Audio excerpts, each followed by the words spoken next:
Sahabat Hairil Anas TV, dalam edisi celotehan kita kali ini memenuhi permintaan dari sahabat Hairil Anas TV, Zulfa Andini, yang meminta agar Hairil Anas TV membahas mengenai prosesi pernikahan ala LDII yang berlangsung 2 kali, yakni diawali dengan nikah dalam di depan imamnya dan nikah luar di depan KUA. Prosesi pernikahan di dalam kalangan Islam Jamaah LDII memang sebuah fikih yang aneh, sebagai hasil dari sistem mangkul yang juga aneh. Dikatakan demikian karena mangkul ala LDII adalah hasil dari seenak ijtihadnya sang imam, tanpa disertai dengan kerangka berpikir, tanpa ilmu usul fikih, tanpa ilmu usul hadis, dan tanpa mengikuti perkataan para ulama, apalagi ulama mazhab. Keimaman LDII mengabaikan rujukan dari kitab-kitab lughah dan hanya semata-mata mengikuti ro'yu pendapat Nur Hasan Ubaidah selaku pendiri keamiran Islam Jamaah LDII itu. Hal itulah yang menyebabkan LDII menjadi sebuah firqah yang aneh dengan munculnya sejumlah fikih yang nyeleneh, menyimpang di dalam kelompok itu, yang merupakan konsekuensi dari sistem mangkul yang juga menyimpang. Berkaitan dengan prosesi pernikahan di dalam kalangan LDII dikenal istilah nikah dalam dan nikah luar. Prosesi nikah dalam ini hanya dihadiri oleh orang-orang dalam LDII. Saksi yang hadir serta penghulu yang menikahkan kedua mempelai semuanya harus orang LDII. Biasanya imam daerahnya, imam desa, atau imam kelompok, yakni perwakilan amir di tingkat daerah, desa, dan kelompok. Prosesi pernikahan inilah yang dianggap sah karena dilakukan oleh orang iman. Yang dimaksud orang iman di sini adalah warga LDII. Bahasa Indonesia terus ganti kabulnya, kabule, jawaban itu.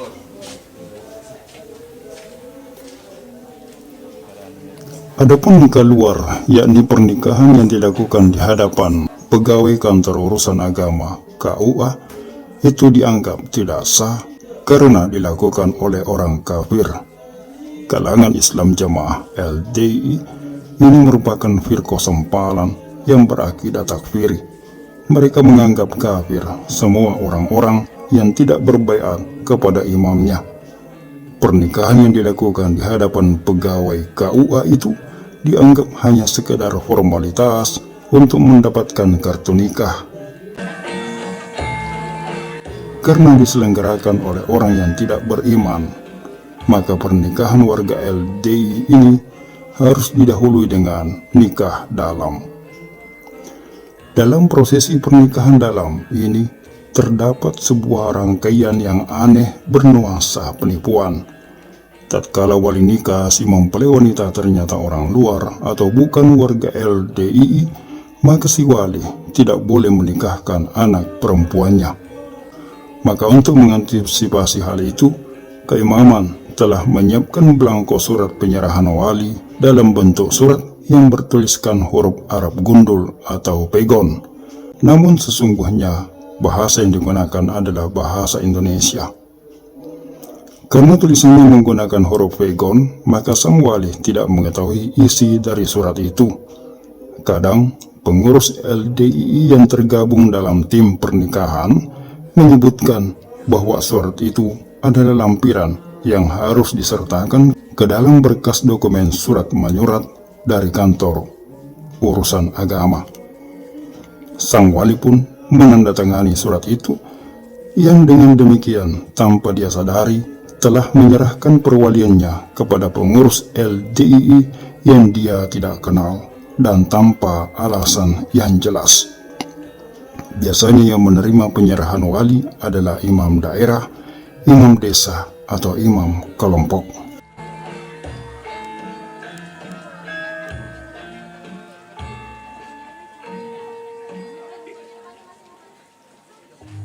Sementara sang wali tidak sadar telah tertipu, anak perempuannya pun dinikahkan tanpa kehadirannya, karena proses nikah dalam LDII adalah sebuah kasus bitona atau rahasia yang hanya boleh dihadiri oleh warga LDII, harus steril dari kehadiran orang-orang luar. Secara syariat, pernikahan seperti yang dipraktikkan oleh keamiran LDII jelas tidak sah, karena Rasulullah bersabda, tidak ada nikah kecuali dengan wali. La nikah, tidak sah nikah illa biwaliin, kecuali dengan wali. Wali itu siapa? Ayah, tak ada ayah. Datuk, tak ada datuk. Abang, tak ada abang. Adik laki-laki, tak ada adik laki-laki. Abang ayah laki-laki, tak ada abang ayah laki-laki. Adik ayah laki-laki, tak ada adik ayah laki-laki. Saudara punya abang ayah tuh punya anak laki-laki. Kalaupun sampai terjadi seorang wali dari calon mempelai wanita adalah benar-benar non-muslim, maka secara hukum seharusnya perwaliannya berpindah kepada wali hakim, yang di Indonesia adalah pihak KUA. Namun, keamiran LDII juga menganggap pegawai KUA sebagai orang kafir. Itu ya biasa, karena kita dulu Islam jamaah sudah memukul rata semua Islam di luar kita itu ahli bid'ah, sehingga dipukul rata begitu, mereka takfir. Dari prosesi pernikahan LDII ini menjadi bukti kuat bahwa kelompok ini memang benar-benar berpaham takfiri.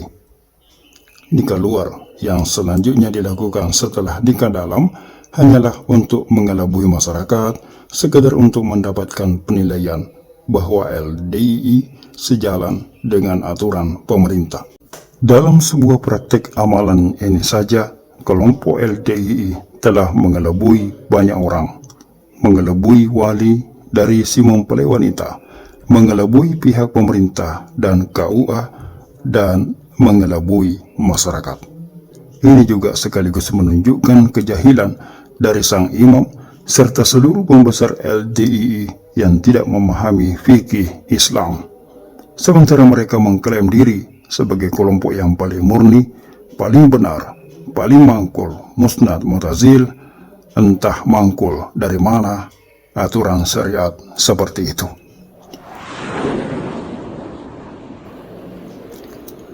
Suatu waktu ada kejadian seorang calon mempelai wanita yang masih berumur 16 tahun dan baru duduk di kelas 2 SMA. Sementara ayahnya telah meninggal, adik lelakinya belum dewasa sehingga belum bisa menjadi wali dari kakak perempuannya. Memang perempuan itu memiliki beberapa paman dari pihak ayahnya, namun semuanya bukan orang LDII. Hanya ibunya saja yang merupakan warga LDII. Maka sang imam LDII yang ketika itu dipegang oleh Amir kedua, Abdul Thohir, berijtihad untuk meminta ibu dari calon mempelai wanita itu mengucapkan kata-kata penyerahan perwalian yang ditujukan kepada sang imam, yang disaksikan wakil 4. Dan sang imam Abdul Thohir pun menikahkan wanita umur 16 tahun itu. Sekarang ini, keimaman LDII mengeluarkan ijtihad terbaru terkait prosesi pernikahan dalam, yakni jika terpaksa pengurus tidak bisa menikahkan seorang wanita secara ke dalam disebabkan oleh walinya menolak menandatangani surat penyerahan wali, atau sulit untuk ditipu karena mungkin sang wali sudah mengetahui trik-trik aneh LDII, maka dibolehkan langsung untuk melakukan prosesi nikah luar dengan dihadiri oleh minimal 2 orang saksi dari warga LDII, meskipun kedua orang LDII itu tidak tercatat oleh KUA yang dianggap kafir. Inilah fikih aneh LDII terkait pernikahan yang entah mereka mangkul dari mana.